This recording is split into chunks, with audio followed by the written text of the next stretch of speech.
Hey Hacksters, today we're talking with Ben Shockley, the creator of the Mini Sam Lego style figurines. What's up, Ben? Hey, how's it going? Not bad. So these things are super cool. And why don't you describe for us what they are? Okay, so I started making these about 2.5 years ago, and it really stemmed from, well, first the board I was making wasn't minifigure sized at all. It was just a kind of a regular rectangle, and I just wanted to see if I could do it. And once I kind of laid it out and thought, I could probably make a little board based on, at the time I was looking at the SAM D21, which is an M0 plus Cortex style chip. Anyway, then I decided I really like Lego minifigures, and it'd be kind of interesting if I could find a way to fit all of this onto something, minifigure sized. So I just Awesome. started. The first iterations were kind of as simple as I can make them with while still trying to get the general idea of what it was there, because I honestly did not know what kind of limitations I was up against as far as manufacturing a PCB like that. And as iterations went on, I added more and more details and features and, started doing things like, okay, now I'm going to, actually separate his arms from his body to see if I can do that. And I'm going to put a helmet on there and, different things like that until pretty much I'm at where I am today. When did you first start making these? It was probably shortly after like I said, around September of 16. I think I sent the first prototypes over. I use OSH Park quite a bit for my prototypes because you can get Yeah. for almost nothing, especially in that size. And so those are always the purple ones that I get.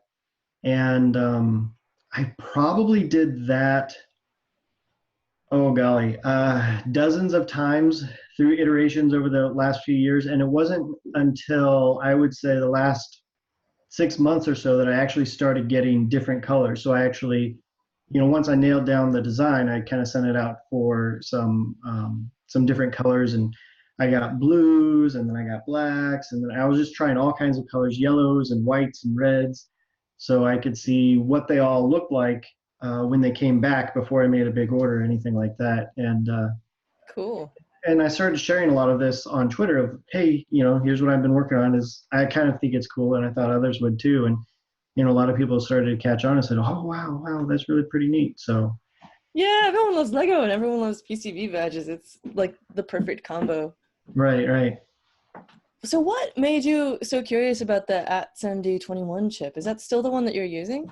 No, I moved on to the 51, which is a Cortex M4 based. Um, so let me back up a little bit. I used that because I don't have a background in circuit design or anything like that. My degrees are in aerospace engineering, and that's what I've pretty much done my entire life. Nice. This was all me just having fun as a hobby. I was curious, could I even do this type of thing? And so it kind of stemmed from that. But in order to kind of help me along, I use inspiration from a lot of different places. And Adafruit happens to be one of the big ones that I use inspiration from because very luckily they release all their stuff open source, so you can go in and actually look at their design files. Oh, that's how they did. Oh, they did this. Oh, okay. And so I started with something they had already done as far as the chips and the components and the things like that. And I said, okay, if they can do it with these, I could probably at least figure out how to get that to work and just obviously change the PCB design to fit what I would like to do. So that's where I started with. And I think I don't remember the name of the exact board, but eventually when I moved to the Cortex M4, I based a lot of it off their itsy bitsy M4 board that they have. So mine is fairly similar. I don't have nearly as many features to it because it's a little bit smaller, so I had to kind of check some stuff off. But that's why I started with that. It's just because someone else had done it. So I wanted to, just dip my toes in and didn't want to try to take on too much. So speaking of the features, yeah, you do have a number of cool ones though. You've got all the sort of pins broken out I see here. You've Mhm. got a little RGB LED, or I think it's an RGB LED because there's green on Yeah. this side. Cool. And there's like an actual micro USB connection, which is really nice. Oh my goodness, you have a backlit thing for the rocket symbol too. Yes, That is so someone else cool. actually gave me that idea, but yeah. What all features, like, did I miss anything? What else has it got? So this particular one comes with a 2 megabyte memory chip there on the side. Oh, Um, wow. Mainly so you can store a lot of the libraries that say CircuitPython requires. Oh, yeah. So there's plenty of room there for everything you need. So yes, the RGB chip, it's a APA 102 based chip. So all the libraries, there's tons of libraries out there for it and examples. The LED on the back is an actual, that one took me a while to figure out which LED to use, but yeah, if you use Arduino with this, which by the way, you can use either Arduino or CircuitPython, it's got the basic LED built in, so you don't have to remember what pin it is or anything like that. You can just call it LED or LED built in, or I think even L. Oh, Uh, yeah, yeah, yeah. so, and then all of that is used, I think CircuitPython uses it a lot more. So a lot of those LEDs are also used for debugging purposes too. So if you mess up a line of code in CircuitPython, the red, green, blue LED will actually flash specific codes to you to let you know, hey, you messed up line, whatever type I of love thing. that feature. Yeah, very So helpful. cool. Saved me a few times. Yeah, right? What kind of CAD software do you use? Do you use KiCad? Do you use Eagle? I use Eagle mostly, although I have tried KiCad or KiCad, however you want to pronounce it. But Yeah, I I, know. I struggle with trying to get to it because I've just used Eagle pretty much even before AutoCAD or Autodesk bought them. I had been using them prior to that Oh, as for your work? no, actually, again, it's all been hobby stuff. Cool. I found, I Googled many years ago. I think some of the first circuits I ever made were audio based. I made a couple of small, like, like a mini DAC or whatever for headphones and stuff like that. So that's really how I started circuit design. It was way, way, way, way back, Ah, and it kind of evolved over the years. And I've done all kinds of different things, just again to see if I could do it and for hobby purposes and for my own personal use. I built a vacuum tube audio amp, and some of the circuit boards that I used for that, I actually had to design myself to just help simplify a lot of the wiring and things like that. So sounds like you're an audiophile. Do you make music? no, I don't make music. I just like to listen, and again, it's more could it be done? So Yeah. yeah, type of thing. That's legit. What was it like transitioning from working with Oshpark to working with whatever fabricator you use now for the other colors? It was actually pretty easy. I've tried 3 or 4 different ones just to see the quality and the results I get from them, and as well as costs, see what the costs were like. And Right. for the most part, a lot of them have adopted the same very easy style of, hey, you just upload your Eagle files or your Gerber files, and then you provide the specs, and then we tell you it's going to cost this much, and you push a button, and pretty simple. So yeah, it's been fairly easy to do.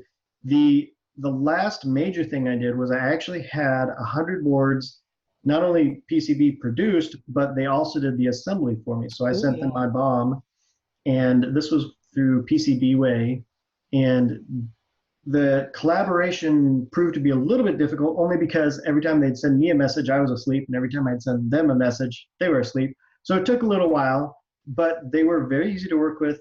Um, I Even though this was my very first time ever trying to define what the bomb was and what the layout was and all the rotations of the components and things like that, they seemed to be willing to work with me and help answer some of those questions as we went along. And the boards turned out great. The quality is good. I'm really kind of surprised and happy. And, this was kind of neat. Next step, I guess. That's really cool. It sounds like you do a ton of iterating and really put the work in to make sure that you're creating something that is worth it. Yeah.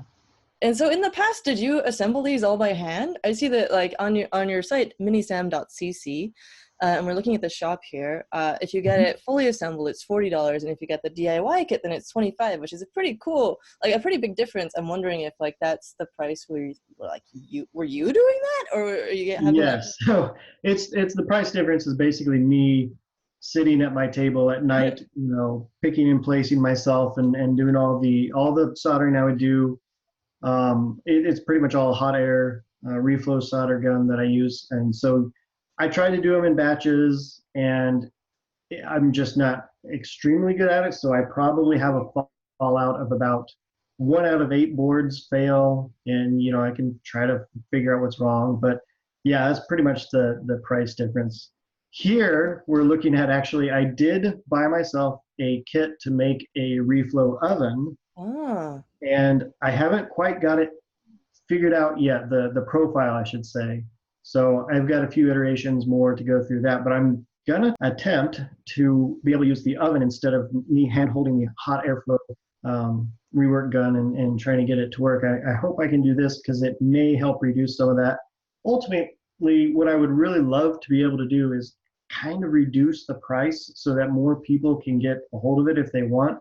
That was one of the reasons I did the order of 100 manufactured boards, was the idea, if I can, eventually get a big order where the price per board costs go way down and I don't have to do a lot of manual labor on it, then I can hopefully turn around and sell it for less to other people. So, because I realize that $40 is probably too high for some people, and I really do want to be able to share this with whoever would like to try it out. Of course, all my files are open source, so hopefully if someone really wanted to, they could just download the open source files and print out their own boards if they wanted.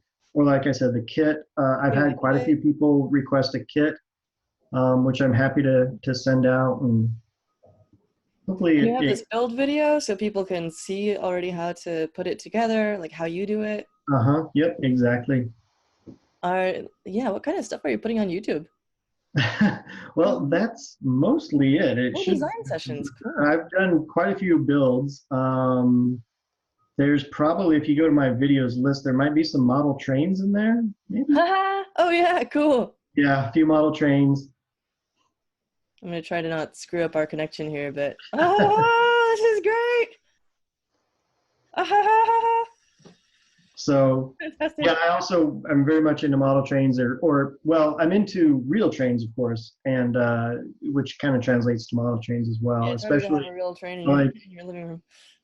what was that? It's harder to have a real train in your living room. Yeah. So, but yeah, that's kind of it for right now. But I do kind of want to do some other build demos, maybe shorter videos, or I don't have any video editing background, so I realize some of my videos are about 45 minutes, a little long to watch and tedious to watch me just pick and place, capacitors and whatnot over and over. But yeah, I hope it is useful. I was just talking to some people about this actually. Like, some people really like to put it on and just like have it going while they're doing their own thing, and it's kind of like a work together kind of thing. Like, I'm surprised by how many viewers we get for the like live soldering that I do, and I'm just like chatting on about whatever and like and we watch it for like an hour. Right, right. Yeah, I'm not exactly sure. I have not rewatched the videos, so I don't know what's in them. I'm sure there's a lot of me just talking on about nothing much, but yeah, hopefully it's helpful for some people.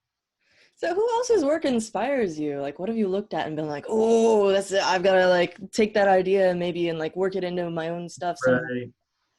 Well, like I said, Adafruit's huge. SparkFun, I look at a lot of their things as well. Of course, I've ordered from both of them just tons of stuff just to tinker with it and see how it works. And then pretty much anyone else on the web. I use Twitter a lot only because I don't know if this is good or bad, but it seems to like crunch down, to just headlines, if you can think of it that way. And then if I find something interesting, then I'll click on the user or their link or whatnot and kind of dive a little bit deeper into, oh, wow, that's kind of neat. That's interesting. So if I'm following you on Twitter, it's probably because you've done something interesting that I want to, keep track of, that kind of thing.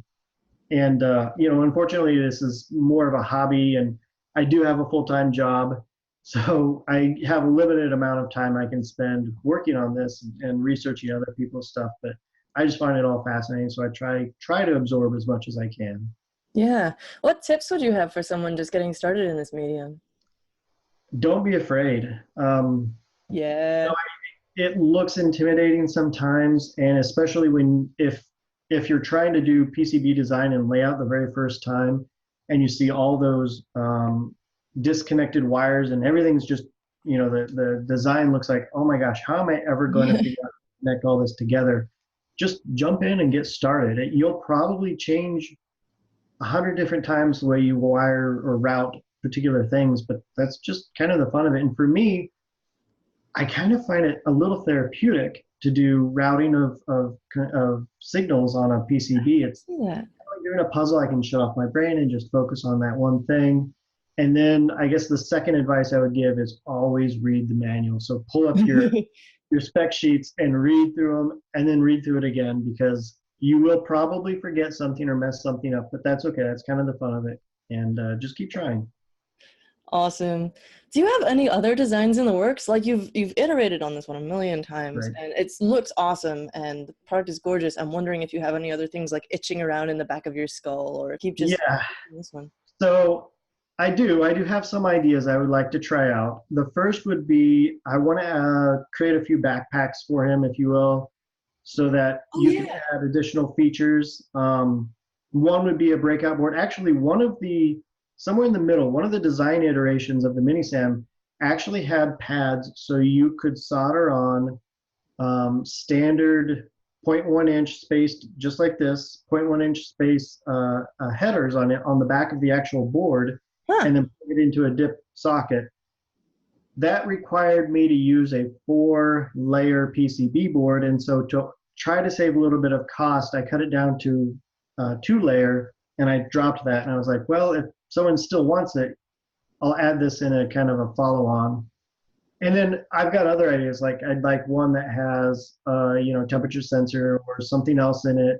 Kind of like you can just add additional features to the board. And then even further, if I ever had time, I would like to do one based on the Nordic NRF 85240. Don't quote me on the exact processor number, but basically the wireless um, chip that is actually supported by CircuitPython as well. I would love to have something like that. And I figure if I go with that chip, I might redesign the Minisam. Instead of space themed, I'm thinking Viking themed would be a pretty good. Viking themed? Yes. So, maybe some horns or something. Ah, So, I but love it. So they seem like they could work well maybe as like a pendant or a pin or something. Have you seen people make it into something else? What's your favorite thing someone's done with it? so we talked a little bit earlier about the backlit spaceship with the LED. That was actually someone else's idea, and I don't have his Twitter handle on off the top of my head, but he had taken the basic PCB, removed a bunch of stuff, and he made it into a badge, I believe, and put that LED on the back side of it to shine through on the spaceship. And so I told him, I said, that is awesome. I really love that idea. I'm going to steal it from him. He said, yeah, go for it. So that's when the LED moved from the front to the back and started coming in through the back of the PCB. And it looks really fun. That's cool. It's like the fan fiction universe becoming canon. Right, Sorry. right, exactly. Yeah, you've also built a couple other things, including like stuff for the particle photon. Hmm. What have you done with this one? So this one, I believe, originated from I'm trying to remember who made it. It's for So new I pixels, think right? there's an LED cloud out there. I think it was SparkFun who created it, or at least had a tutorial about it. And they used something similar, and they took, the paper lanterns that are a globe, Yeah. took those, a few of those, and they glued on a bunch of cotton onto the outside of it, and then they tied a bunch of them together to make it look like a cloud. And then inside they put a bunch of RGB strips, and they had it controlled by, I don't remember what they used, but I had a Photon sitting around, so I basically did the same thing, but I created this board so that I could power the RGB separately and use the Photon to control it. So for my daughter, who was born about 2.5 years ago, just before she was born, I decided I'm going to make this cloud thing for her, and we've had it up in her room ever since. And there's been a couple times we've moved in between, so I've had to take it down and then repair it because of the move and stuff like that. But she still has this little, you can control it over your phone. Um, so I made that board obviously to help facilitate all of that. Again, it was just out of necessity more than anything else. That's super cool. So, in terms of upcoming plans, you'll be at Kansas City Maker Fair, is that right? I will. June 22nd and 23rd. It'll be my first ever Maker Faire Well, as anything, attendant or participating. So I'm a little not really nervous. I'm just hoping that I've got enough content or enough stuff to keep people engaged. I plan to have some videos playing. I plan to be demonstrating, assembling some boards. I'll have some there to sell. I plan to also bring some stickers that I just ordered. Hopefully they come in time that I'll be giving away. And I I'm hoping my nephews and niece will come with me and be my assistants because I think it would be a great opportunity for them to kind of explore the Maker Faire as well. So if they're watching, if my sister's watching, hint, hint. Um, but yeah, I'm gonna give it a try and see how it goes. that is a great idea. Definitely bring them, impress them into service, and also like get them to. Yeah. All right, you guys stay here. I'm gonna go wander about around for a bit. No, So seriously, like getting stuff in the booth is like a big thing. Probably know that already though. yeah, I'm pinging several people to see if how many assistants want to show up. So yep, Smart. Oh, here's your thing on the Maker Faire site. So you have a booth? yep, I have a booth. Fantastic. So Everyone go yeah, see. I would totally come by and see you solder these things live. That'd be so cool. yeah, and I know there's a few other people who I've kind of contacted over Twitter who are in the Kansas City area who should be. I think they're planning to be there as well. So we've already kind of got ideas. Okay, we'll meet up, and I know someone else has some stickers they're bringing, so I'm hoping to exchange some stickers and kind of go through that. So yeah, Awesome. Well, hopefully we'll see lots of pictures from there. Thank you so much for yeah, joining us this morning. thank you. I Yeah, appreciate and it. Thanks a lot, and I hope everyone who's watching kind of gets inspired to do their own creation. sweet. I Dude, this was appreciate so it. much Thank fun. you. Yeah, it was. Ciao. Bye bye.